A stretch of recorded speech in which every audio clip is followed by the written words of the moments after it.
What's up guys? I hope you are doing well. I Veer welcome to Stellar Army. तो कैसे हो मेरे दोस्तों? मैं आशा करता हूँ शानदार तरीके से आप लोग अपनी लाइफ को एंजॉय कर रहे हो, अपनी सेहत, फैमिली और पाए का ध्यान काफी अच्छे से रख रहे हो।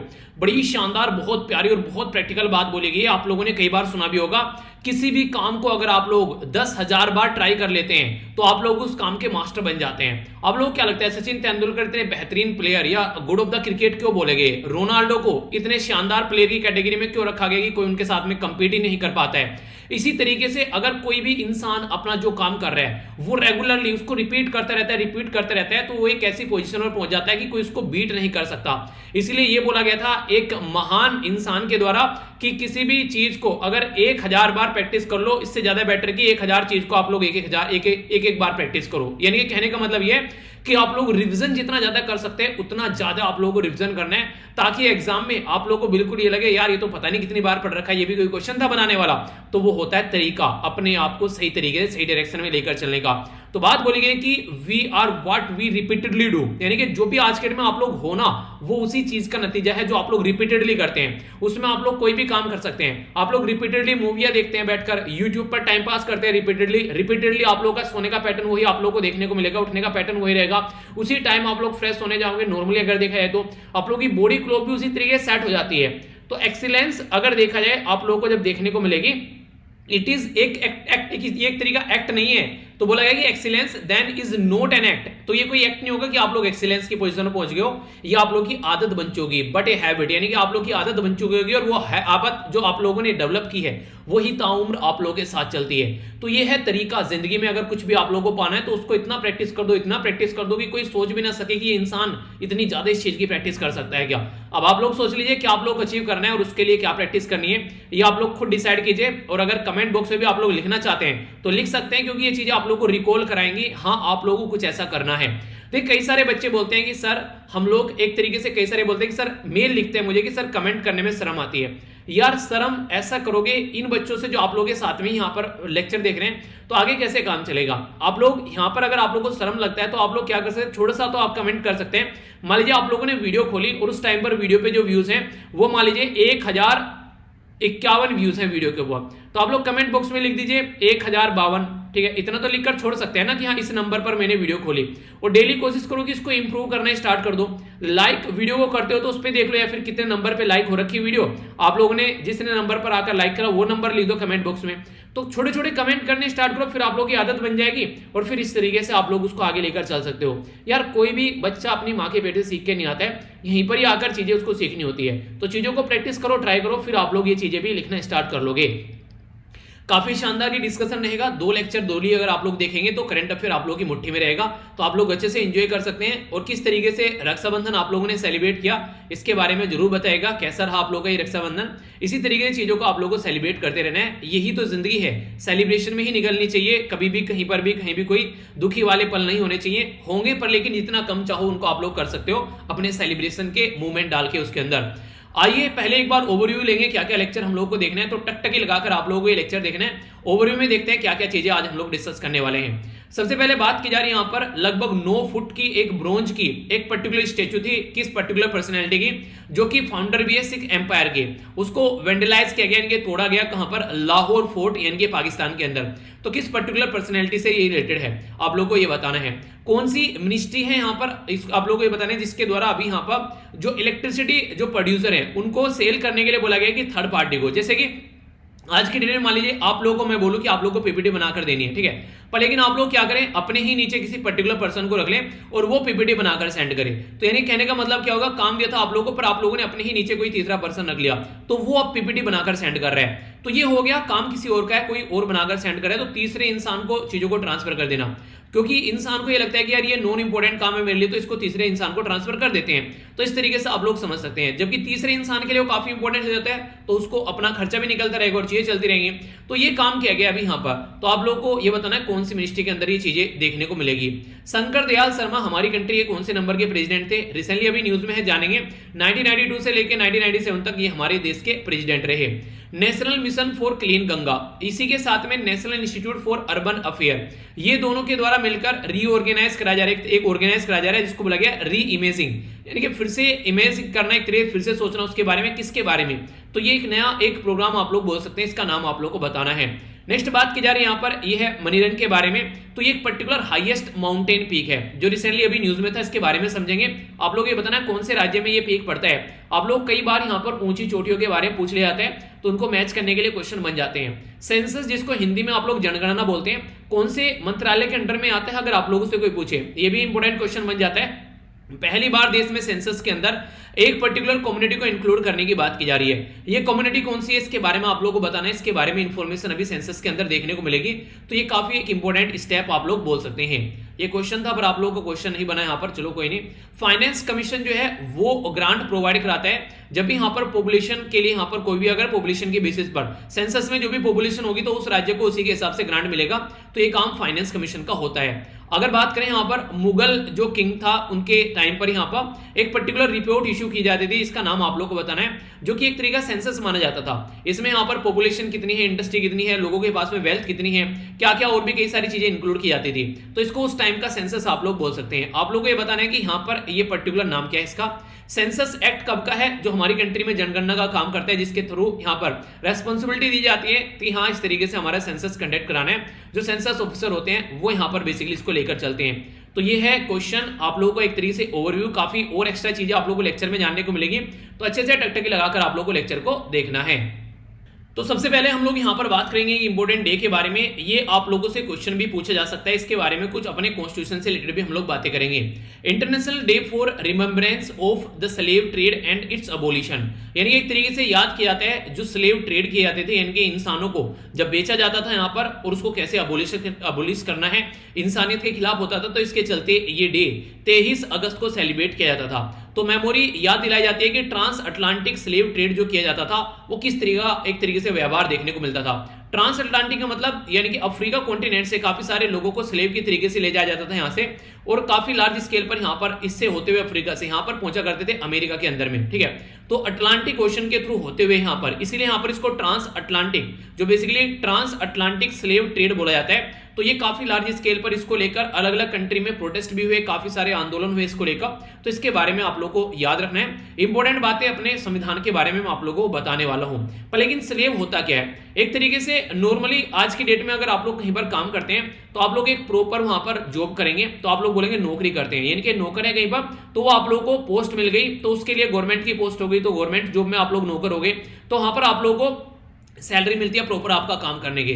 पर लेकिन अगर कोई पर्टिकुलर पर्सन इस तरीके से किसी पर्टिकुलर इंसान के अंडर में है कि उसको सैलरी नहीं मिलती है, जैसे घर में अगर बात करें हम लोग कई बार क्या करते हैं, जानवर खरीद कर लेकर आते हैं, तो उनको अपनी प्रॉपर्टी मानते हैं बिल्कुल कि हाँ ये हमारी प्रॉपर्टी है, तो उनको कोई भी बस खाना मिलता रहता है, रहने के लिए जगह, वो सारी चीजें, तो वही इंसानों के साथ में ट्रीटमेंट होता है, तो उसी को यहाँ पर स्लेव बोलते हैं। जब एक बार किसी इंसान ने पैसे देकर किसी को खरीद लिया तो वो उसका स्लेव बन गया, और फिर वो ताउम्र यहाँ पर उसका दास रहेगा, उसके हिसाब से काम करेगा। जैसे मैंने आप लोग कई बार उदाहरण भी दी है, अभी जो पद्मावत मूवी है उसमें आप लोगों ने देखा होगा, ठीक है।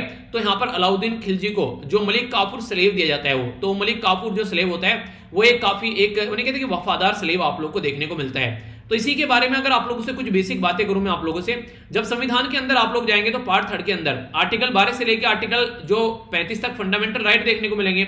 इसके अंदर जो आर्टिकल 23 और आर्टिकल 24 है वो काफी इंपोर्टेंट यहां पर हो जाते हैं। खासकर आर्टिकल 23 यहां पर ये बात करते हैं, आर्टिकल 23 की प्रोविजन करना है ट्रेड इन ह्यूमन बीइंग और फोर्स्ड लेबर। तो फोर्स लेबर भी कई बार इसी कैटेगरी में आप लोगों को देखने को मिलेगा। तो किसी को फोर्सफुली काम कराना कि ये काम तुमको करना ही करना है, ठीक है, तो उसको रोकने की कोशिश की जाती है। इसी के साथ में फोर्सफुली अगर काम करना है तो एक तरीके से उसको प्रोहिबिट करने की बात की है कि अपनी मर्जी से कोई काम करे तो समझ में आता है, उसको आप लोग जबरदस्ती काम नहीं करा सकते। तो संविधान में भी यहाँ पर इसको फोर्स लेबर को बेसिकली यहाँ पर मनाही की है कि इंसान को अपनी मर्जी से काम करना चाहिए। इसी के साथ में जो आर्टिकल 24 होता है वो चाइल्ड लेबर के बारे में बात करते हैं कि यहाँ पर 14 ईयर से नीचे के एज के बच्चों को किसी फैक्ट्री में, माइन की फैक्ट्री में, कहीं पर भी इस तरीके से जो कि एडवर्स इफेक्ट डाले इंसान की हेल्थ के ऊपर, कम से कम बच्चों को वहां पर आप लोगों को लेकर नहीं जाना है। तो आर्टिकल 24 यहाँ पर इसके बारे में बात करते हैं। तो यहाँ पर अगर बात करें तो ये कुछ चीजें इस तरीके से आप लोग को देखने को मिलेगी कि स्टेट की रेस्पॉन्सिबिलिटी भी मानी जाती है कि इंसानों के लिए एक ऐसा माहौल तैयार करे ताकि उनको इस तरीके की जिंदगी न जीनी पड़े। तो इस तरीके से आप लोग अंडरस्टैंड कर सकते हैं, ठीक है। तो इसके बारे में बेसिक इंफॉर्मेशन है, तो इसके बारे में आप लोग आइडिया रख सकते हैं। जो लेक्चर मैं आज स्टार्ट करूंगा एक छोटी सी एक जो लॉन्ग न्यूज है उसके साथ में मैं लेक्चर स्टार्ट करना चाह रहा हूं ताकि चीजें आप लोग काफी अच्छे से इसको अंडरस्टैंड कर सके और चीजों को कनेक्ट भी कर सके।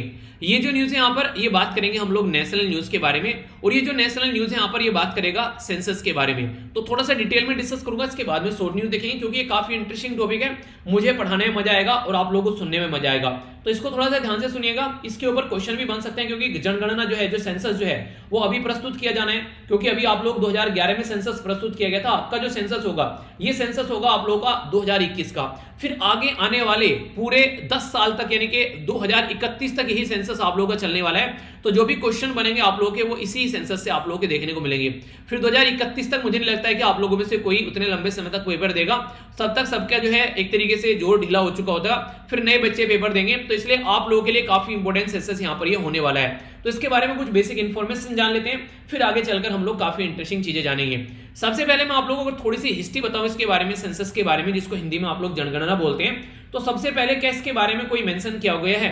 तो हमारी कंट्री में अगर बात करें वेद, आप लोगों ने वेदों के बारे में सुना होगा, तो ऋग्वेद, यजुर्वेद, सामवेद, अथर्ववेद, ठीक है। तो यहाँ पर जो ऋग्वेद होता है, तो ऋग्वेद में यहाँ पर बेसिकली ये कुछ बातें बोली गई कि पॉपुलेशन को काउंट किया जाता था, ठीक है। तो लगभग यहाँ पर बात करें तो ऋग्वेद के टाइम पर यानी कि 800 से लेकर 600 बीसी के टाइम पर हम लोग पॉपुलेशन को काउंट किया करते थे, यानी कि ऋग्वेद के अंदर भी इसके बारे में थोड़ा सा मेंशन किया गया है कि हाँ जनगणना नाम की कोई इस तरीके से चीजें होती हैं। अगर थोड़ा सा आगे आप लोग जाएंगे तो फिर अकबर जो किंग हुआ करते थे यहाँ पर मुगल एम्पायर के टाइम पर, तो उनके द्वारा यहाँ पर आईने अकबरी नाम का यहाँ पर एक पर्टिकुलर जो डॉक्यूमेंट तैयार किया गया था, उस पर्टिकुलर डॉक्यूमेंट, उस पर्टिकुलर रिपोर्ट के अंदर यहाँ पर इनके द्वारा कॉम्प्रिहेंसिवली काफी सारी चीजें देखने को मिलती थी, जिसमें यहाँ पर पॉपुलेशन के बारे में, इंडस्ट्री के बारे में, वेल्थ के बारे में, यानी एक तरीके से सोसाइटी में क्या क्या चीजें उसका एक डेटा तैयार किया जाता था। तो ये चीजें आप लोगों को आईने अकबरी में देखने को मिलेगी। तो यहाँ पर इसके बारे में आप लोग पॉइंट याद रख सकते हैं। बाकी फिर अंग्रेजों के टाइम पर अगर आप लोग बात करेंगे तो अंग्रेजों के टाइम पर पहली बार जो सेंसस लाया गया था वो था 1872 का सेंसस। हालांकि वो जो सेंसस था वो नॉन सिंक्रोनस टाइप का सेंसस था, यानी कि कई सारे पार्ट में नहीं देखने को मिला, कुछ पार्ट में देखने को मिला। तो यहाँ पर गवर्नर जनरल जो मायो हुआ करते थे, तो लॉर्ड मायो आप लोगों ने नाम सुना होगा ना, तो उनके द्वारा म्याऊ म्याऊ करके ये सेंसस लाया गया, ठीक है। पर लेकिन म्याऊ म्याऊ दूर तक नहीं सुनाई थी, तो इसलिए सेंसस जो है ये ज्यादा प्रोडक्टिव नहीं माना जाता है। तो इसके बारे में आप लोग आइडिया रखिएगा।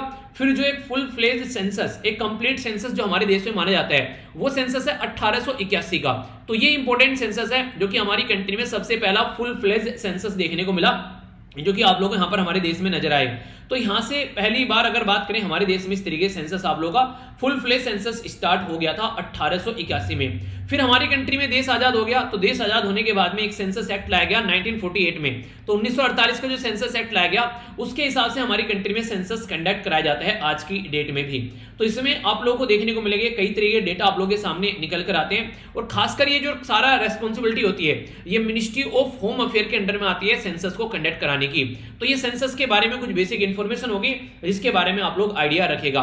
एक पर्टिकुलर टर्म आप लोग कई बार सुनेंगे जिसको बोलते हैं NRC, national register of citizen. तो यानी कि हमारे देश के अंदर कौन लोग रह रहे हैं, तो ये एनआरसी का डेटा इकट्ठा किया जाता है। इसमें पर्टिकुलर आप लोगों से क्लियरली पूछा जा सकता है कि एनआरसी में कौन आते हैं। तो चाहे वो किसी भी कंट्री का अगर पर्टिकुलर पर्सन हो हमारे देश के अंदर रह रहा है, तो यहाँ पर 6 महीने तक रह चुका है, या फिर अभी फिलहाल 2 महीने हुए, 4 महीने और रहने वाला है, यानी कि प्रेजेंट टाइम से आगे आने वाले टाइम में 6 महीने और कंप्लीट करने वाला है, तो उसको एनआरसी के अंदर यहाँ पर इंक्लूड किया जाता है।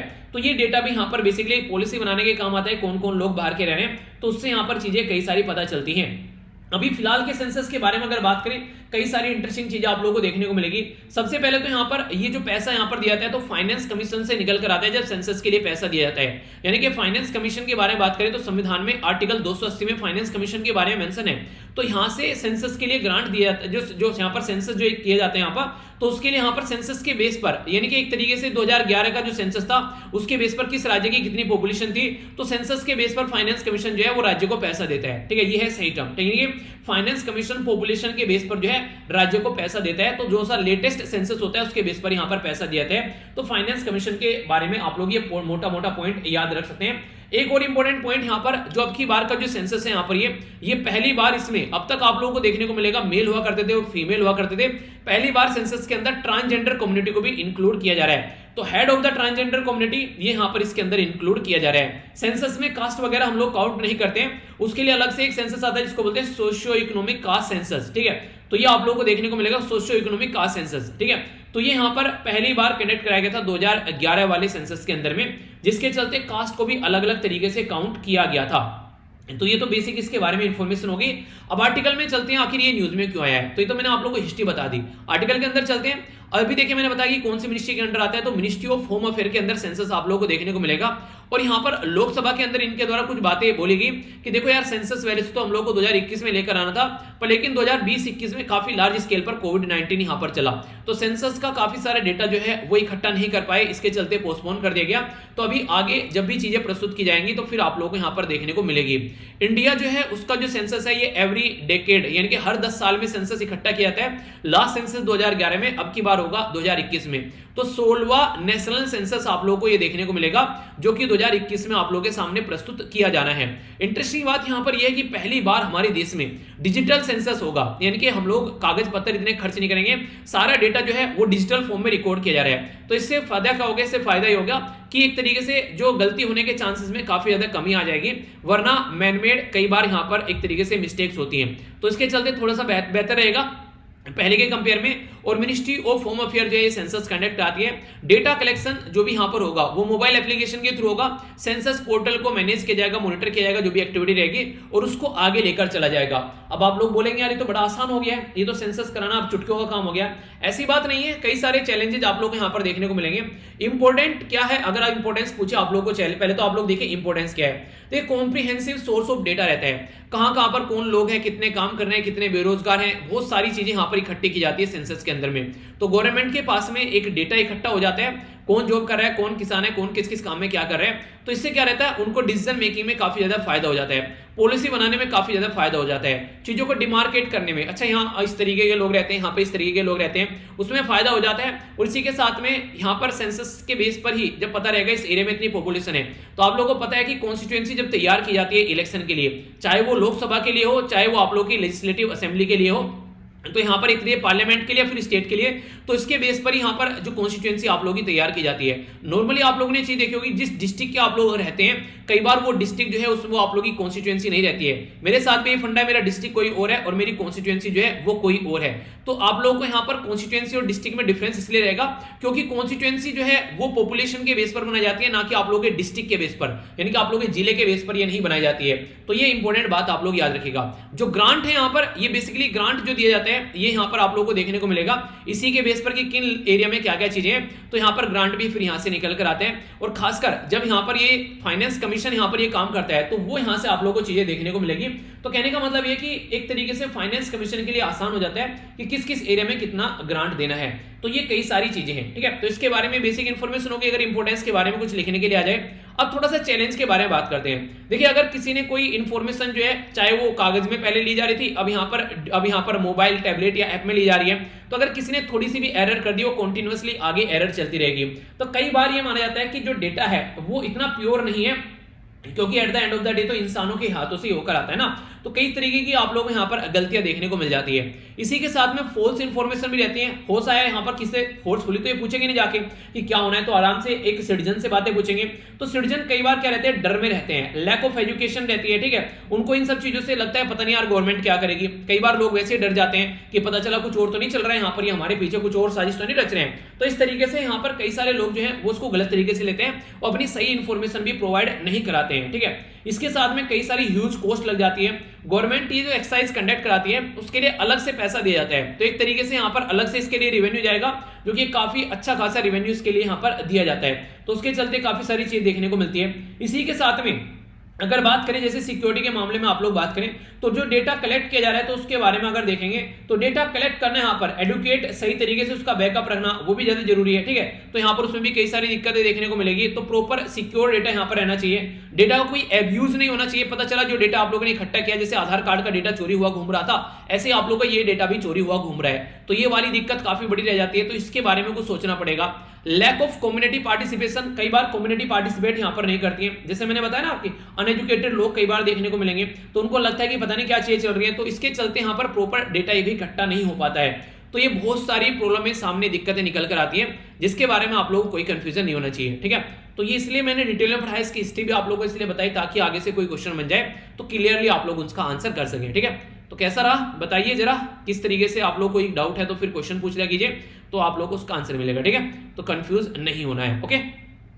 आइए अब आगे चलेंगे, यहाँ पर जो इंपोर्टेंट इंफॉर्मेशन है यहाँ पर उसके बारे में बात करते हैं। तो शॉर्ट न्यूज आप लोगों के सामने आएगी यहाँ पर निकलकर। ये बेसिकली जो न्यूज निकल कर आ रही है ये है मिनिस्ट्री ऑफ पावर की साइड से।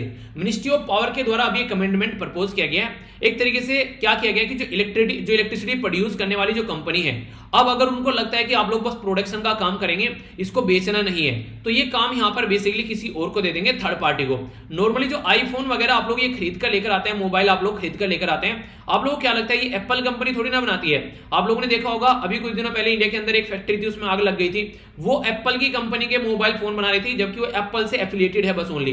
तो कहने का मतलब ये होता है कि वो खुद फोन नहीं बनाते हैं, बस वहां पर वो फोन का डेटा एक तरीके से फोन बनाने का काम करते हैं हार्डवेयर, बाकी के सॉफ्टवेयर सिक्योरिटी डेटा जो है वो अपना आप सेट करते हैं उसके अंदर, ऐसा आप लोग बोल सकते हैं। तो हार्डवेयर का काम वहां पर उनको दिया जाता है। तो फिक्स कॉस्ट पर या फिर कट करना रिटेल टैरिफ इसके चलते कंज्यूमर के एंड पर, ताकि थोड़ा सा फायदा मिल सके। तो ये सारा काम यहां पर जिसको बेचा जाएगा वो यहां पर करता हुआ नजर आएगा।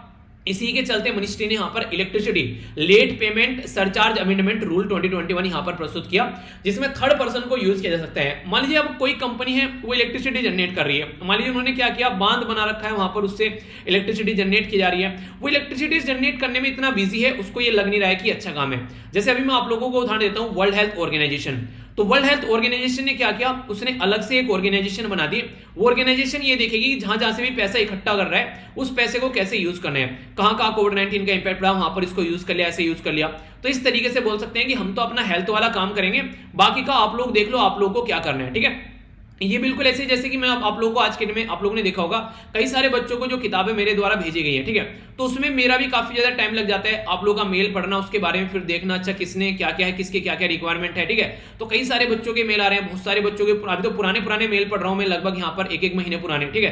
तो उसमें आप लोगों को देखने को मिलेगा, फिर किसी के पास में उससे कॉन्टैक्ट किया जाएगा, अच्छा ठीक है अपना एड्रेस सेंड करो, वो सब चीजें कई बार ये सारी चीजें देखने को मिलती है। तो अगर ये एक तरीके से ऐसा काम है जो कि मेरे एजुकेशन से रिलेटेड नहीं है, तो इसको क्या किया जाए, आउटसोर्स कर दे कि भाई यार इस काम को तुम देख लो बैठकर थोड़ा सा, क्योंकि मैं अपना लेक्चर बनाने में अपना काम कर लेता हूं, तो मेरी प्रोडक्टिविटी वहां पर रह जाएगी, इन सब चीजों से थोड़ा डिस्टेंस बन जाएगी। यही काम आप लोगों को देखने को मिलेगा अभी हमारी कंट्री में, किसके द्वारा किया गया, सेम काम किया गया इसरो के द्वारा। इसरो के द्वारा अंतरिक्ष करके एक नई विंग बना दी कि यार जो भी कमर्शियल मैटर है, पैसों से रिलेटेड जो मैटर है वो तुम देख लो, हम अपना जो हम एक्सपेरिमेंट के ऊपर फोकस कर लेते हैं। तो इसको कहते हैं काम को आउटसोर्स कर देना। जैसे बोलो ना कि कोई भी आकर अगर काम करने लगे, कोई ऐप बना रहा है, कोई यहां पर एक तरीके से मोबाइल में अगर कोई ऐप बना रहा है, कोई यहां पर एक तरीके से वेबसाइट मेंटेन कर रहा है, तो ये सारी चीजें मेरे स्पेयर की नहीं है। मुझे पढ़ाना पसंद है तो मैं पढ़ाता रहूं आराम से, कोई इन चीजों का अलग से देखना स्टार्ट कर दे तो ये भी काम आउटसोर्स हो गया।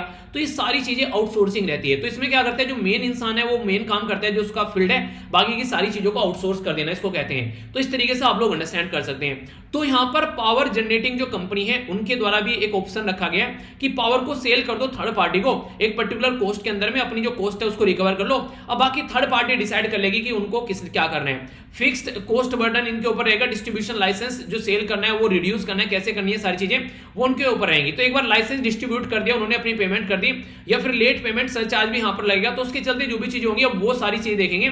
हमने बनाया और हमने बेच दिया, हमको अपना फिक्स यहां पर एक पेमेंट मिल गया, अब हमको इससे मतलब नहीं है कोई डिफॉल्टर हो रहा है, क्या चल रहा है, कहीं लाइसेंस से रिलेटेड कोई इशू निकल कर आ रहा है, जो भी चीजें अब सामने वाला देखेगा।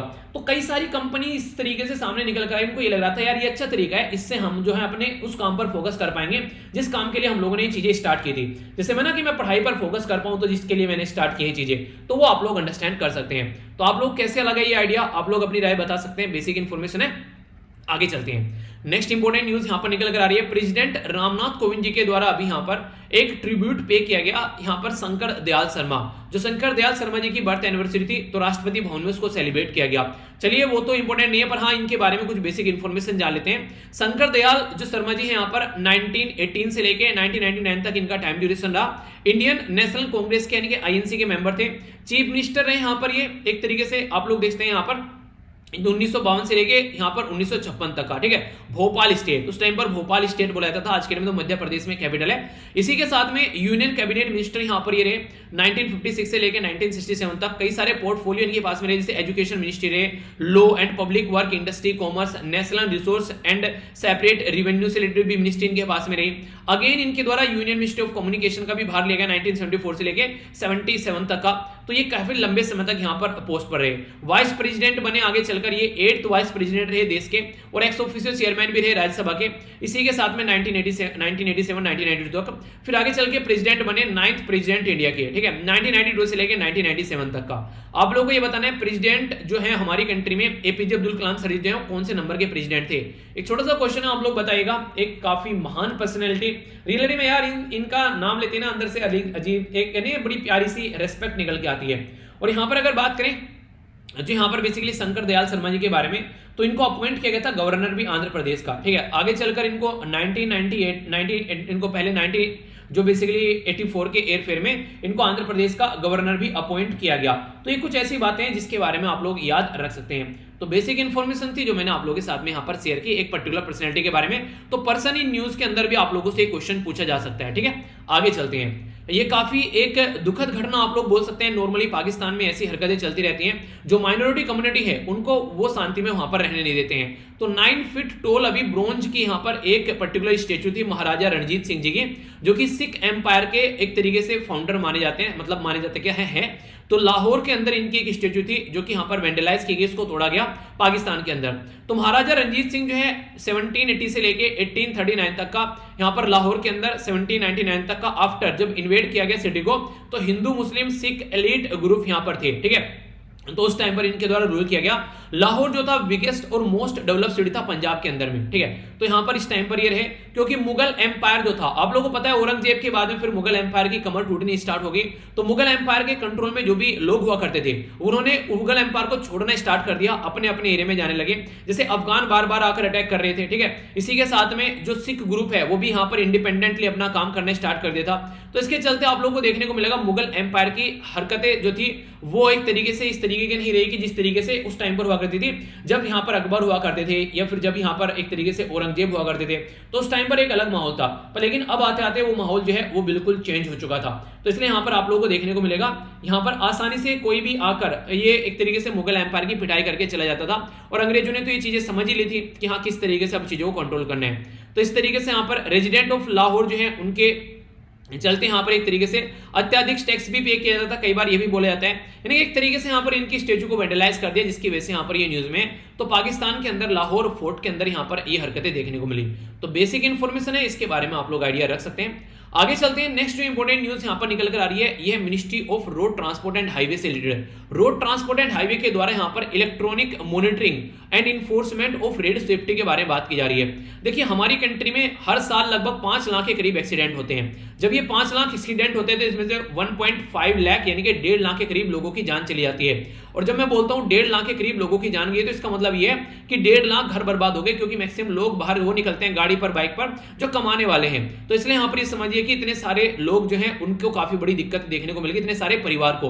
हमारी कंट्री में 2024 तक का ये टारगेट है कि जो भी ये डेथ हो रही है इनको 50% कम करना है। यानी कहने का मतलब ये बोला गया कि 75,000 तक ये डेथ हम लोगों को लेकर आनी है, जो कि 1.5 लाख आज के डेट में हो रहे हैं। तो इसके चलते कई सारे स्टेप उठाए जा रहे हैं। तो electronic monitoring and enforcement of road safety, इनमें से एक ऐसा बेसिकली एक एनालिसिस किया जा रहा है, डिटेल प्रोविजन जिसमें रहेगा यहाँ पर कि किस तरीके से जो डिवाइस है वो स्पीड देखेगी, कैमरा रहेगा वहां पर। आप लोगों ने देखा हो ना, कई बार आप लोग रोड पर जाते हैं तो अगर थोड़ी सी भी स्पीड ज्यादा हो जाती है तो चालान आप लोगों के घर पहुंच जाता है, ठीक है। तो ये सारी चीजें देखने को मिलेगी। क्लोज सर्किट टेलीविजन कैमरा रहेगा, स्पीड गन रहेगी, इसी के साथ में बॉडी वियरेबल कैमरा रहेगा, ठीक है। इसी के साथ में डैशबोर्ड कैमरा रहेगा, ऑटोमेटिक नंबर जो प्लेट रिकॉग्निशन रहेगा यहाँ पर कि हाँ कौन है, ठीक है। इसी के साथ में वेट मशीन आप लोगों को देखने को मिलेगी। तो ये सारी टेक्नोलॉजी यहाँ पर यूज करके हम लोग कंट्रोल कर पाएंगे कहीं ना कहीं जो एक्सीडेंट हो रहे हैं उसको आइडेंटिफाई कर पाएंगे कौन यहाँ पर कैसी हरकतें करके गया है। तो ये काफी एक बड़ा डेवलपमेंट बोल सकते हैं। स्टेट गवर्नमेंट को यहाँ पर इंश्योर करना पड़ेगा कि इलेक्ट्रॉनिक इन्फोर्समेंट जो डिवाइस है वो प्लेस वहां पर की जाए जहां पर हाई रिस्क रहता है, जहां पर हाई जो एक तरीके से डेंसिटी आप लोगों को देखने को मिलेगी, काफी सारे जो नहीं कहते एक तरीके से जहां पर जाम लगा रहता है, ठीक है। तो नेशनल हाईवे स्टेट हाईवे के पास में जो क्रिटिकल जंक्शन है जहां पर मैक्सिमम डेथ होती नजर आती है, या फिर 1 मिलियन पॉपुलेशन जहां सिटी की पॉपुलेशन है, या इसमें इस तरीके से इनके द्वारा लगभग 132 सिटीज को स्पेसिफाई किया गया कि यहां पर ये सारी जो एक तरीके से टेक्नोलॉजी को यूज करेंगे। इसके चलते जो भी इलेक्ट्रॉनिक जो फुटेज निकल कर आएंगे, जो भी फोटो होंगे, जो पिक्चर होंगे, उनको फिर आगे समझा जाएगा पर्टिकुलर लोकेशन डेटा टाइम के बेस पर कहां पर कितना चालान खड़ा, वो भी सारी चीजें सब एक तरीके से इकट्ठा किया जाएगा। तो ये इलेक्ट्रॉनिक टेक्नोलॉजी आप लोग बोल सकते हैं इंफॉर्मेशन टेक्नोलॉजी या इंफॉर्मेशन कम्युनिकेशन टेक्नोलॉजीज को इंफॉर्मेशन कम्युनिकेशन टेक्नोलॉजी आईसीटी भी आप लोग बोलते हैं, इसके बेस पर यहां पर काम किया जाएगा। तो ये कई सारी इंपॉर्टेंट इंफॉर्मेशन है जो कि आप लोगों से कई बार क्वेश्चन भी पूछे जाते हैं। तो बेसिक इंफॉर्मेशन अगर माइंड में रहती है तो फिर इन चीजों को आप लोग आसानी से अटेम्प्ट कर लेते हैं, ठीक है। तो आई होप कि आप लोगों के माइंड में क्लैरिटी आ गई होगी। आगे हम लोग यहां पर बात करेंगे क्लीन गंगा के बारे में। तो यहां पर national mission for clean Ganga यानी कि गंगा को साफ सफाई करना और national institute for urban affair यानी कि NIUA इनके द्वारा मिलकर ऑर्गेनाइज कराया गया री इमेजिंग अर्बन रिवर, यानी कि जो शहरों के अंदर जो नदियां होती है उनको फिर से सोचना, उनके बारे में उनको फिर से हरित करना, उनके अंदर फिर से क्लियर साफ सफाई वाला पानी लेकर आना। तो इसके चलते यहां पर नेशनल लेवल की जो थीसिस कंपटीशन स्टार्ट किया गया था बेसिकली सितंबर 2020 के अंदर में। तो इसी के चलते यहां पर 2 ऑर्गेनाइजेशन जो है वो इंप्लीमेंट कर रही है एक तरीके से रिवर जो यहां पर sensitive development in over cities. तो इसके चलते फर्स्ट काइंड इनिशिएटिव है जो कि यूथ माइंड को एंगेज कर रहे हैं, वो रिसर्च कर रहे हैं, एक तरीके से सॉल्यूशन निकाल कर लेकर आ रहे हैं कि रिवर को कैसे हम लोग अच्छी बना सकते हैं। जो हमारे देश के अंदर नदियां हैं और वो नदियां जो सिटी से होकर जाती है जिनमें काफी ज्यादा गंदगी आप लोगों को देखने को मिलेगी। आप लोग ये देखिए कि यमुना रिवर जो है वो दिल्ली तक आते आते जो है वो बिल्कुल एक नाला बन जाती है। उसके अंदर अगर आप लोग जाकर देखिए तो बहुत बुरी कंडीशन आप लोगों को यहाँ पर देखने को मिलेगी।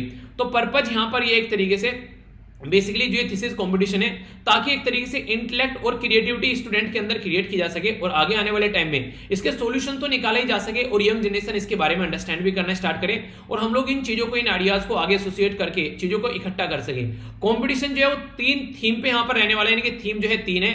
एक तो री इमेजिंग वाटर बॉडीज, एक वाटर बॉडीज और वेटलैंड, दूसरा developing eco friendly river front, ये आप लोगों को रहेगा रिवर फ्रंट प्रोजेक्ट, और प्रमोट करना रिवर टूरिज्म। देखिए नदी के किनारे के पास आप लोग जाकर बैठेंगे ना तो अंदर से आप लोगों को एक सुकून देखने को मिलेगा, वो नहीं भीना भीना सा अच्छा लगेगा कि यार कितना शांति है यहाँ पर। तो वो सारी चीजें आप लोग देखते हैं। जब यहाँ पर पानी की छल छल की आवाज आप लोगों को सुनाई देगी तो अंदर से आप लोगों को महसूस होगा कि वास्तव में यार कितना अच्छा लग रहा है। तो ये सारी चीजें आप लोग देखते हैं। तो स्टूडेंट जो है यहाँ पर अक्रॉस द कंट्री उनके द्वारा पार्टिसिपेट किया जा रहा है इसके अंदर जो ये कॉम्पिटिशन है, ठीक है। तो 19 अगस्त को यहाँ पर ये इंडियन जो हैबिटेट सेंटर है दिल्ली के अंदर, इसका ग्रांड फिनाले यहाँ पर देखने को मिला। तो उसी के चलते यहाँ पर ये न्यूज में था। अगर बात करें यहाँ पर तो इस तरीके से जो प्रोजेक्ट अगर स्टार्ट किए हैं तो सबसे बड़ी बात यार यहाँ पर सीधा सीधा ये है कि इंगेज किया जा रहा है सिटीजन को रिवर को मैनेज करने में। अब देखिए ऑल ओवर कंट्री में अगर ये कंपटीशन किया जा रहा है तो वो बच्चे किसी न किसी घर से निकल कर आते होंगे और कई सारे घर आप लोगों को यहाँ पर वो रिवर के किनारे पर देखने को मिलेंगे। तो वो रिवर के बारे में अगर घर तक इंफॉर्मेशन पहुंच जा रही है तो रिवर का पोल्यूशन रिड्यूस होगा, ठीक है। वाइब्रेंट रिवर जोन बनेगा, एक तरीके से रिवर से रिलेटेड इकोनॉमी को हम लोग लेकर आगे चल पाएंगे, सिटीजन का इंगेज आप लोग यहाँ पर देखने को मिलेगा। तो कई सारी ऐसी चीजें आप लोगों के सामने निकल कर आएंगी, ठीक है। तो ये बेसिक इन्फॉर्मेशन है जिसके बारे में आप लोग आइडिया रख सकते हैं, ओके। और हाँ छोटी सी एक बात और बोलो अगर मैं आप लोगों यहाँ पर, वो ये है अगर आप लोग उससे कोई पूछ ले यहाँ पर जो मिशन स्टार्ट किया गया था हमारी कंट्री में गंगा से रिलेटेड, तो इसके बारे में बेसिक इन्फॉर्मेशन आप लोग रख सकते हैं। नेशनल गंगा से रिलेटेड जो नमामि गंगे प्रोग्राम स्टार्ट किया गया था हमारी कंट्री में 2014 में ये प्रोग्राम लाया गया था ताकि गंगा रिवर को हम लोग क्लीन एंड क्लियर बना सके। तो उस टाइम पर ये जो प्रोग्राम निकाल कर लाया गया, हमारी कंट्री में एक नई मिनिस्ट्री बनाई गई जिसका नाम आप लोगों ने सुना होगा मिनिस्ट्री ऑफ जल शक्ति। तो बेसिक फंडा ये था कि किस तरीके से हम लोग गंगा को क्लीन करना है। तो इसके लिए 20,000 करोड़ रुपए भी दिए गए जो सेंट्रली फंडेड यहाँ पर पैसा हुआ करता था, पर लेकिन उस लेवल पर रिजल्ट नहीं निकल कर आया जिस लेवल पर एक्सपेक्टेशन वहां पर लगाई जा रखी थी, ठीक है। तो ये बेसिक इंफॉर्मेशन होगी। जो कि आप लोग समझ सकते हैं। ओके, आगे चलते हैं। यहां पर सेंटर के द्वारा नोटिफाई किया गया यहां पर RODTE स्कीम, इसको क्या बोलते हैं? इसको बोलते हैं गाइडलाइन एंड रेट्स रिमिशन, एक तरीके से remission of duties and taxes export product. आप लोग ये सोचिए, आज के दिन में हम लोग अपने देश में से कुछ एक्सपोर्ट कर रहे हैं और एक्सपोर्ट करते टाइम उसका जो प्राइस है, एक्सपोर्ट करने से पहले वो 5 रुपए का था प्रोडक्ट, एक्सपोर्ट करने के बाद में वो 7 रुपए का हो गया, यानी कि एक तरीके से उसके ऊपर ड्यूटी लग गई यहाँ पर 2 रुपए। तो इसके चलते वो प्रोडक्ट जो है मार्केट में जाएगा तो महंगा रहेगा। पता चला उसके कंपेयर में कोई प्रोडक्ट 6 रुपए में बेचा जा रहा है मार्केट के अंदर, तो लोग उसको खरीदेंगे। इस वाले प्रोडक्ट को 7 वाले को कम लोग खरीदेंगे क्योंकि ये महंगा है। मैं आप लोगों को काफी कम प्राइस करके यहाँ पर बता रहा हूँ। मान लीजिए कोई ऐसा है 5,000 का कोई प्रोडक्ट है, ठीक है, और वो प्रोडक्ट हमने लोगों ने मार्केट में 7,000 का बेच रहे हैं। अब देखिए आप लोग, और पता चला उसका कोई उसको 6,000 में बेच रहे हैं, तो 1,000 का डिफरेंस हो गया, तो लोग इस वाले को ज्यादा खरीदेंगे। अब समझ सकते हैं आप लोग। तो इस तरीके से यहाँ पर अगर एक्सपोर्ट आप लोगों को बढ़ाना है तो यहाँ पर 0 रेटिंग ऑफ एक्सपोर्ट होना चाहिए ताकि एक्सपोर्ट को बूस्ट किया जा सके। तो इसके अंदर यहाँ पर 8,555 के करीब जो टैरिफ लाइन है उनको कवर किया गया। तो इसके चलते यहाँ पर जो स्कीम का ऑब्जेक्टिव है रिफंड करना करंटली, और एक तरीके से जो रिफंडेड है उनको किस तरीके से चीजों को लेकर चलना है। कई सारी ड्यूटी, कई सारे टैक्स सेंट्रल स्टेट के द्वारा लगाए जाते हैं, तो कई सारे इनडायरेक्ट टैक्स को सब्ज्यूम भी किया गया जीएसटी के अंदर में, आप लोगों को बताया। तो ड्यूटी टैक्सेस, ये सारी चीजें कैसे आप लोग लेकर चल रहे हैं। तो बेसिक फंडा ये है कि एक्सपोर्ट आप लोगों को बढ़ाना है, तो उसके लिए यहाँ पर remission of the duties and taxes export जो प्रोडक्ट है उसके ऊपर यहाँ पर गाइडलाइन हमारे देश में लाई गई। क्योंकि एक्सपोर्ट अगर बढ़ता है, चाइना जो है आज की डेट में एक एक्सपोर्ट ओरिएंटेड कंट्री है, अगर वहां पर एक्सपोर्ट बढ़े तो इसका मतलब ये उनको प्रोडक्ट और ज्यादा बनाने पड़ेंगे।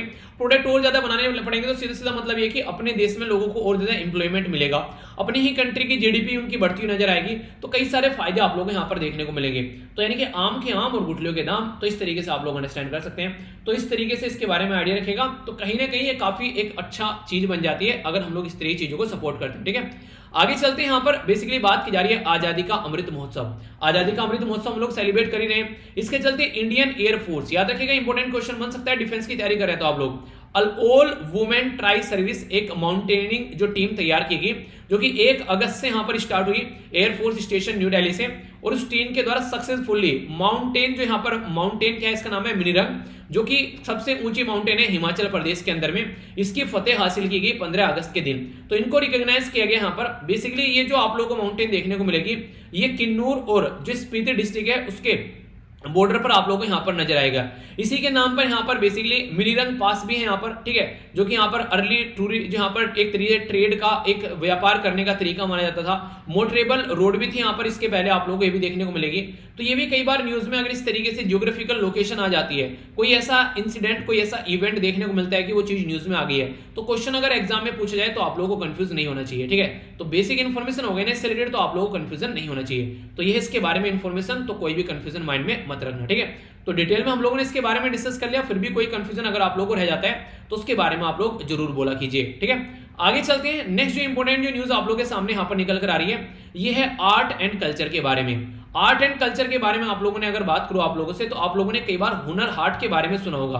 हुनर हाट जो होता है एक तरीके की मार्केट आप लोग बोल सकते हैं, यहाँ पर बेसिकली लोकल मार्केट आप लोग बोल सकते हैं। तो मिनिस्ट्री ऑफ माइनॉरिटी अफेयर जो है उसके द्वारा सेट किया गया, बेसिकली प्रोवाइड कराने के लिए एम्प्लॉयमेंट अपॉर्चुनिटी 7,50,000 जो 60,50,000 जो थाउजेंड यहाँ पर आप लोगों को आर्टिशन क्राफ्टमैन देखने को मिलेंगे।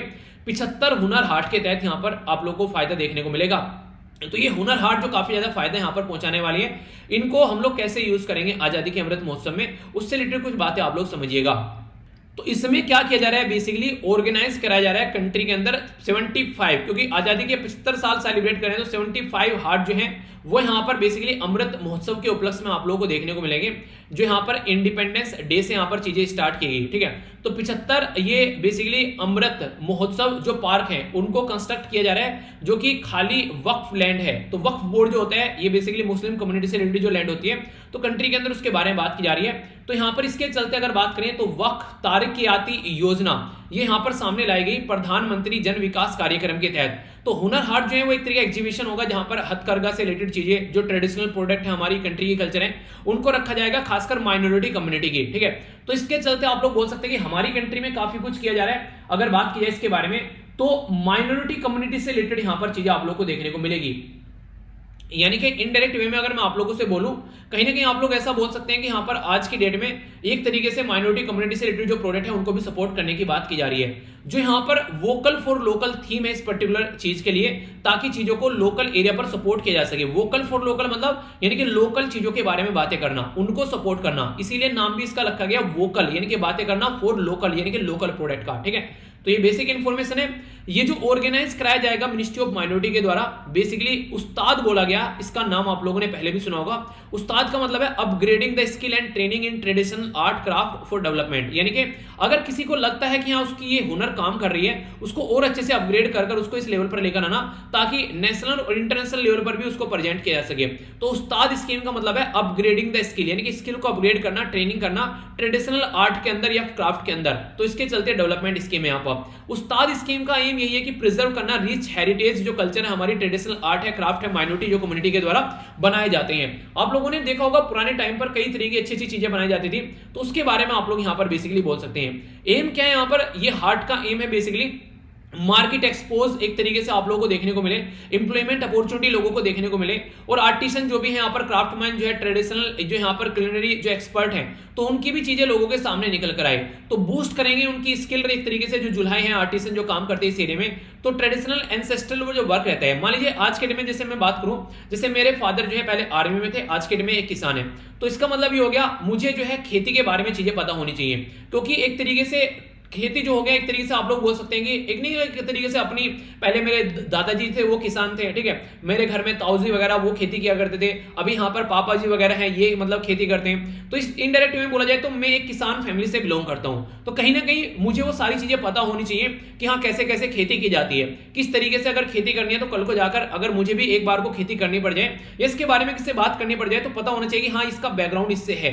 ये इस चीजों को जानता है, तो वो चीजें आगे लेकर चलना, वो ट्रेडिशनल हमारी एक चीज है जो कि हम लोग को पता होना चाहिए कि कैसे उसको आगे लेकर चलना है। देखिए आप लोग एक्सपर्ट किसी भी फील्ड में, मान लीजिए आप लोग जो है एक जुलाहे के बेटे हैं, आप लोग एक दर्जी के बेटे हैं, तो बेसिक चीज भी आप लोग कम से कम सीख सकते हैं, ठीक है, यानी कि वो एक तरीके से इंटरेस्ट के तौर पर आप लोग रख सकते हैं, तो उसमें कभी भी इंसल्ट नहीं समझनी चाहिए कि हाँ यार ये काम छोटा है, ठीक है, कि हाँ ये तो किसान का बेटा है, ये ऐसी चीजें नहीं देखनी चलनी है। वो आप लोगों का एक ऐसा काम है जिसके बेस पर, जिससे पैसा कमाकर आप लोगों ने के माँ बाप ने आप लोगों को पढ़ाकर यहाँ तक भेजा है, तो उसको कभी भी इंसल्ट के तरीके से नहीं देखना चाहिए। अगर कोई मोची भी है तो गर्व से बोलो ना यार, हाँ हमारे पापा जो थे वो मोची थे, अब हम यहाँ पे पहुंचे तो उसी की बदौलत पहुंचे, तो उसमें कभी भी इंसल्ट फील करनी नहीं चाहिए। काम कोई भी छोटा बड़ा नहीं होता है। अगर बात की जाए हुनर हाट के बारे में, तो हुनर हाट यहाँ पर इसी के चलते हुनर को बाहर निकालने की बात कर रहे हैं। इंपावरमेंट एक तरीके से आप लोगों को देखने को मिलेगा, इंपावरमेंट एक्सचेंज, तो मास्टर से आर्टिसन और आर्टिसन क्राफ्टमैन एक दूसरे से, यानी कि एक तरीके से जैसे मैं बोलूं आप लोग मेरे से चीजें सीख रहे हैं, तो मेरे से चीजें सीखने के बाद में आप लोग किसी को सिखा भी रहे हैं, ठीक है,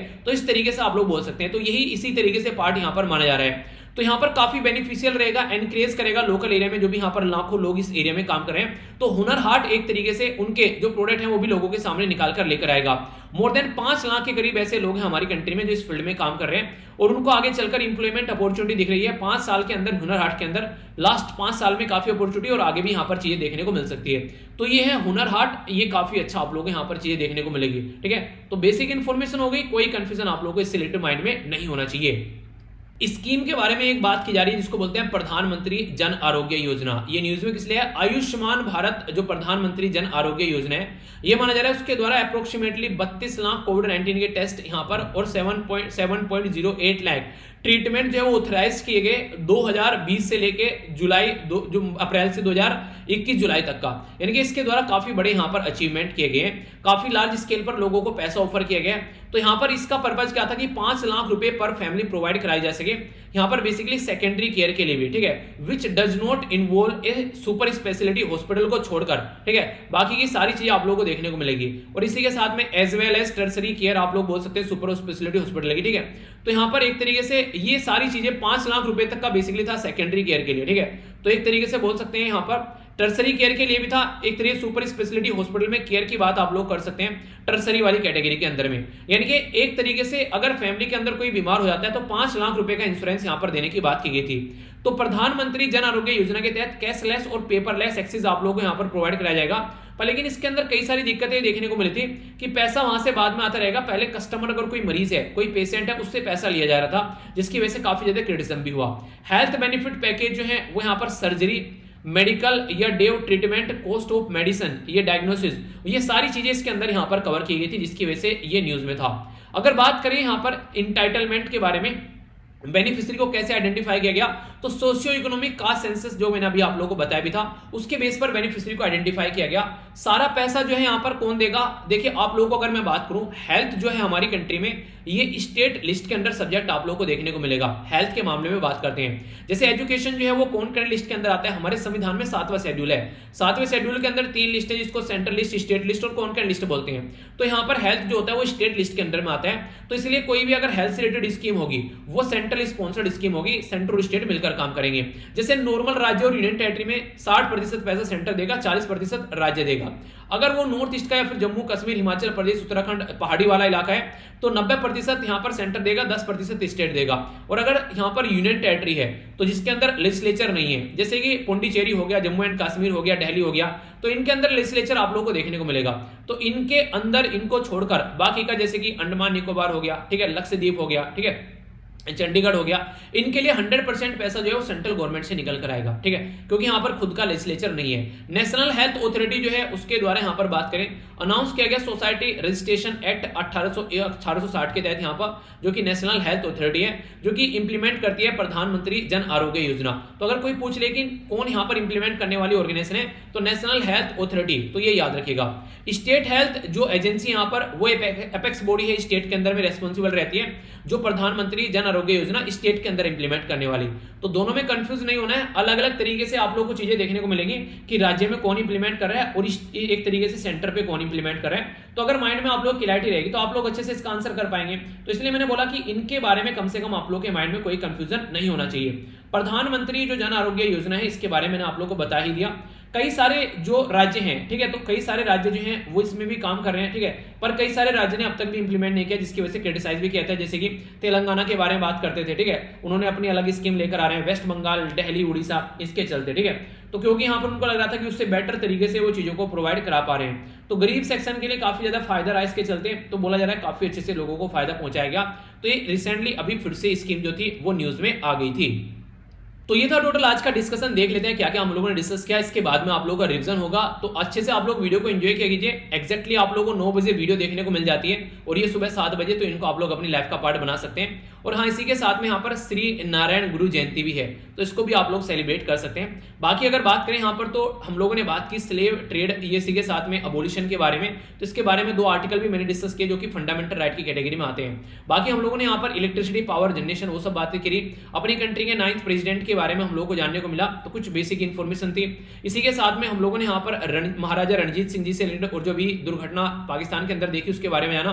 रोड पे जो भी कंस्ट्रक्शन किया जा रहा है वो सब चीजें कैसे यहाँ पर लड़ा, एक तरीके से एक्सीडेंट हो रहा है उसको कैसे रोका जा सकता है। इसी के साथ में गंगा के बारे में कुछ बातें की, कैसे क्लीन, वो सब चीजें। इसी के साथ में आजादी के अमृत महोत्सव के बारे में कुछ हम लोगों ने देखा और सबसे ऊंचा पीक हिमाचल प्रदेश के अंदर क्या है वो समझा। इसी के साथ में रीमिशन और ड्यूटीज के बारे में कुछ बातें हम लोगों ने जानी। बाकी हम लोगों ने यहाँ पर सेंसस के बारे में तो बहुत ही डिटेल में समझा, मुझे नहीं लगता कि कोई कंफ्यूजन आप लोगों के माइंड में अब रहेगा इसको लेकर। काफी डिटेल में डिस्कस किया। प्रधानमंत्री जन आरोग्य योजना के बारे में काफी कुछ हम लोगों ने जाना, जो कि बेसिक और इंपॉर्टेंट इंफॉर्मेशन आप लोगों को देखने को मिल जाती है, ठीक है, तो इसके बारे में याद रखिएगा। बाकी आर्ट एंड कल्चर के अंदर हम लोगों ने यहाँ पर हुनर हाट के बारे में काफी कुछ जानने को मिला। तो ये थी बेसिक इन्फॉर्मेशन। अब आप लोगों के सामने क्वेश्चन है जो कि आप लोगों को अटेम्प्ट करने, तो टकटकी लगाकर क्वेश्चन पढ़िए। सबसे पहले 9 फुट की जो स्टेचू है यहाँ पर किस पर्टिकुलर पर्सनैलिटी की अभी यहाँ पर पाकिस्तान के अंदर उसको एक तरीके से वेंडलाइज किया गया। कौन सी मिनिस्ट्री है जो कि इलेक्ट्रिसिटी प्रोड्यूसर के बारे में बात करिए, थर्ड पार्टी को दी जाए। शंकर दयाल शर्मा के बारे में बात की, तो यहाँ पर कौन से नंबर के प्रेसिडेंट थे हमारे देश के। National mission for clean Ganga, इसके बारे में बात की जा रही है। और मिलकर नेशनल इंस्टीट्यूट फॉर अर्बन, ये किसके साथ मिलकर काम कर रहे हैं, मतलब दोनों आपस में मिलकर काम करें, किसके लिए, तो ये एक आप लोगों को बताना है इसका नाम पूरा क्या है। बात की जा रही है यहाँ पर मिनी रन के बारे में, ये किस राज्य की हाईएस्ट जो पीक आप लोग बोल सकते हैं। सेंसस किसके द्वारा कंडक्ट कराया जाता है। कौन सी पर्टिकुलर कम्युनिटी को अभी यहाँ पर इंक्लूड किया गया सेंसस में पहली बार, ये आप लोगों को बताना है। अगर बात करें यहाँ पर कौन ग्रांट देता है, जिसके बारे में आप लोगों को बताना है। ग्रांट कौन देता है बेसिकली, किसके लिए, यहाँ पर एक तरीके से जो राज्य को पॉपुलेशन के बेस पर, ये आप लोगों को बताना है। मुगल किंगडम के टाइम पर एक पर्टिकुलर रिपोर्ट थी, उसका नाम बताइए जिसको सेंसस के तरीके से देखा जाता था। सेंसस का एक्ट कौन सा है हमारे देश में, ये आप लोगों को बताना है। तो बेसिक इन्फॉर्मेशन है, क्वेश्चन आप लोगों को पता होना चाहिए, कोई भी कंफ्यूजन नहीं रखना है माइंड में, ठीक है। आप लोगों को पता है आज की डेट हम लोग जो रिविजन करते हैं वो सैटरडे वाला रहता है, क्योंकि संडे का लेक्चर आप लोग को इंडिपेंडेंट रहते हैं। तो बात करते हैं यहाँ पर वर्ल्ड सीनियर सिटीजन डे के बारे में। तो 21 अगस्त को ये सेलिब्रेट किया जाता है। थीम क्या थी इसकी आप लोगों को बताना था। बात करते हैं यहाँ पर फाइनेंशियल इंक्लूजन इंडेक्स के बारे में, किसके द्वारा ये तैयार किया गया था। फाइनेंस जो इंक्लूजन इंडेक्स जो है यहाँ पर ये, इसमें एक्सेस, यूज और क्वालिटी कितने कितने प्रतिशत आप लोगों को देखने को मिली। कौन सी मिनिस्ट्री है जिसके द्वारा वन धन के बारे में बात की गई और एस्पायरेशनल डिस्ट्रिक्ट में किस स्कीम के थ्रू इसको इंप्लीमेंट करने के बारे में बात की जा रही है। Transformation of aspirational district programme, ये आप लोग को बताना है कि ये पर्टिकुलर यहाँ पर एक तरीके से जो यहाँ पर जो इंप्लीमेंट किया था, तो यहाँ पर किसके लेवल पर इंप्लीमेंट करने वाली ऑर्गेनाइजेशन का नाम क्या है। आईबीएससी में कौन कौन सी कंट्री आती है ये आप लोग को बताना था। आजादी का अमृत महोत्सव जो है, इसमें एक और ऑर्गेनाइजेशन मिलकर काम कर रही थी, अमृत महोत्सव श्री शक्ति इंफॉर्मेशन जो इनोवेशन चैलेंज के बारे में, तो कौन सी ऑर्गेनाइजेशन है ये बताना है। इसी के बारे में बात करें तो ये इसके लिए यहाँ पर इंप्लीमेंट करने वाला कौन सा प्रोग्राम था, आज यहाँ पर अमृत महोत्सव श्री शक्ति चैलेंज 2021। तो बेसिक इन्फॉर्मेशन है, रिवीजन आप लोगों का हो जाएगा, ये तो डायरेक्ट क्वेश्चन एग्जाम में बन जाएगा या फिर स्टेटमेंट की फॉर्म में पूछा जा सकता है। तो आंसर देख लेते हैं ताकि कंफ्यूजन आप लोगों के माइंड में न रहे। सबसे पहले वर्ल्ड सीनियर सिटीजन डे के बारे में बात करें तो pandemic do they change how we address age and ageing, Reserve Bank of India के द्वारा यहाँ पर फाइनेंशियल इंक्लूजन इंडेक्स तैयार किया गया। फाइनेंशियल इंक्लूजन इंडेक्स जो है यहाँ पर ये एक्सेस, यूज और क्वालिटी के बारे में बात करें तो एक्सेस 35%, यूज 40% और क्वालिटी 20% इनके 100% देखने को मिला। मिनिस्ट्री ऑफ ट्राइबल अफेयर के द्वारा यहाँ पर देखने को मिला वन धन, बेसिकली वन धन प्रोग्राम अगर बात करें एस्पायरेशनल डिस्ट्रिक्ट यानी कि जो गरीब डिस्ट्रिक्ट है उनके अंदर। ट्रांसफॉर्मेशन ऑफ एस्पायरेशनल डिस्ट्रिक्ट ये नीति आयोग का प्रोग्राम था ताकि इंफॉर्मेशन लाई जा सके और ट्रांसफॉर्म किया सके। इंडिया, ब्राजील, साउथ अफ्रीका से रिलेटेड टूरिज्म जो मिनिस्टर है वो मिले यहाँ पर, इसके बारे में समझा। यूएन वुमेन मिलकर यहाँ पर हमारी country ministry of electronics and information technology के साथ में आजादी का अमृत महोत्सव श्री शक्ति जो इनोवेशन चैलेंज है उसके लिए काम करा और फंड इसके लिए मल्टी पार्टनर ट्रस्ट फंड कोविड-19 प्रोग्राम से निकाला गया। तो बेसिक इन्फॉर्मेशन थी, कोई कंफ्यूजन नहीं होना चाहिए। तो ये था आज का डिस्कशन, कैसा रहा जरूर बताएगा। यहां से जाकर पीडीएफ डाउनलोड कर लेना और अपना ध्यान रखिए, इसी तरीके की चीजों को एंजॉय करते रहिए। बाकी नेक्स्ट लेक्चर में मिलता हूं। लेक्चर को रेट जरूर कीजिएगा, 10 में से क्या मार्क्स आप लोग देंगे, और पसंद आता है तो लाइक करना, नहीं पसंद आता तो डिसलाइक करना। तो बड़ों को नमस्ते, छोटों को प्यार, छोटी सी लाइफ एंजॉय करा। मिलता हूं नेक्स्ट लेक्चर में, तब तक के लिए जय हिंद।